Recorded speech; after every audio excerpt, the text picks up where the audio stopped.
ఏం లేదా? అది కూడా సెకండ్ హాఫ్ లో ఏంటంటే ప్రభాస్ అది శివుడు అనే పేరు తీసుకురావడం కోసమే సినిమా. ఇలా శివయ్య అంటే ఆయనకి ముక్తి అర్థం కాబట్టి ఆ ఒక్క సీన్ కోసమే ప్రభాస్ తీసుకొచ్చి ఆ 20 minutes అయితే నెక్స్ట్ లెవెల్ అయింది. కాంట్రవర్సీకి వెళ్ళి పాయింట్లు ఏమైనా ఉన్నాయా? బ్రహ్మానందం గారు అర్థమైందండి. సినిమాలో ఫస్ట్ హాఫ్ అయితే 0 అండి స్టోరీ. సెకండ్ హాఫ్ లో అయితే కొంచెం ఓకే, మనం పెట్టిన మనకి వాచ్ ఇంటర్వెల్ నుంచి వెళ్ళమంటారా? ఆల్మోస్ట్ ఇంటర్వెల్ నుంచి వెళ్తే బెటర్ అంటారా? ఇంటర్వెల్ నుంచి అది కూడా 15 minutes తర్వాత బెటర్ ఉంది. ఏంటంటే నెగిటివ్స్ ఏంటంటే ఏం చేంజ్ చేస్తే బాగుంటది ఈ సినిమా? సినిమా అసలు కన్నప్ప స్టోరీ పెట్టినప్పుడు కన్నప్ప స్టోరీ తీయకుండా ఏదో రొమాన్స్ స్టోరీ పెడతాడు. అర్థం కాకుండా ఫస్ట్ 2 minutes కో సాంగ్ పెడతాడు. ఆ బీజేమ సరిగ్గా ఉండదు, ఏదో బీజేం ఉంటాడు. ఆ బీజేం కూడా ఎవరికి అర్థం కాదు.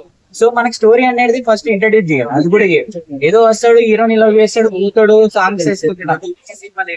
సెకండ్ హాఫ్ లో కూడా ఆయన పేరు కోసం తప్ప ఏం సో ఇది మోడర్న్ అంటే Vishnu story of only Vishnu story, నాటే కన్నప్ప ఓన్లీ విష్ణు స్టోరీ, అంతకు మించి ఏం లేదు. ఓకే.